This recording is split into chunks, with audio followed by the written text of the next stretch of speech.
MP ఎలక్షన్లు MLA ఎలక్షన్లతో పోల్చుకుంటే ZPTC ఎలక్షన్లు మస్తు చిన్నయి. జిల్లా లీడర్లే అటు గుంజలాడి ఇటు గుంజలాడి ఎవళ్ళనో ఒకళ్ళను గెలిపించుకుంటుంటారు. కానీ అదే జెడ్పీటీసీ ఎలక్షన్ సీఎం సార్ ఇలాఖలను లేకపోతే మాజీ సీఎం ఇలాఖలను అయితే మాత్రం పంచాది గట్టినే అవుతుంది. ఇక చూడుర్రి పులివెందుల నియోజకవర్గాల్లో గిట్లనే అయ్యింది.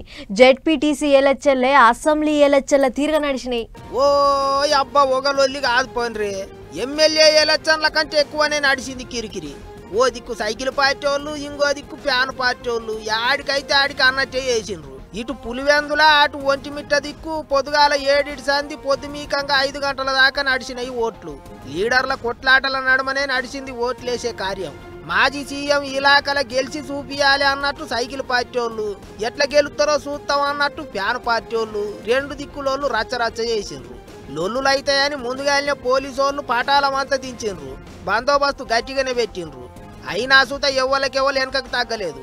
వాళ్ళకు వాళ్ళే ఓట్లు వేసుకుంటారు, రిగ్గింగ్ చేస్తాండ్రు అని 2 దిక్కులోళ్ళు ఒకళ్ళ మీద ఒకళ్ళు దుబ్బెత్తి పోసుకున్నారు. MP Avinash Reddy fan party లీడర్లు అందరిని ఎన్కేసుకొని ర్యాలీ తీసిండు. పొట్టు నడిచింది కిరికిరి. లొల్లయ్యేటట్టున్నదని పోలీసు వాళ్ళు ముందుగానే ఎంపీని ఇంట్లోకేంచి బయటికి వెళ్లకుండా ఆగబట్టిండ్రు. అటు ఒంటిమిట్ట దిక్కు ఫ్యాన్ పార్టీ వాళ్ళు పోలింగ్ బూతులకు పోనికే చూస్తే పోలీసు వాళ్ళు వెనకకు నూకేసిండ్రు. ఇంకో దిక్కు జెడ్పీటీసీ ఎలక్షన్ల సైకిల్ పార్టీ వాళ్ళు అధికారం చూపిస్తాండ్రు, అట్లా చేస్తాండ్రు ఇట్లా చేస్తాండ్రు అని ఫ్యాన్ పార్టీ వాళ్ళు అన్ని దిక్కులా బయటకు వచ్చి ధర్నాలు చేసిండ్రు. విజయవాడలనైతే ఎలక్షన్ల సంఘం ఆఫీసు ముంగట లొల్లికి దిగిండ్రు.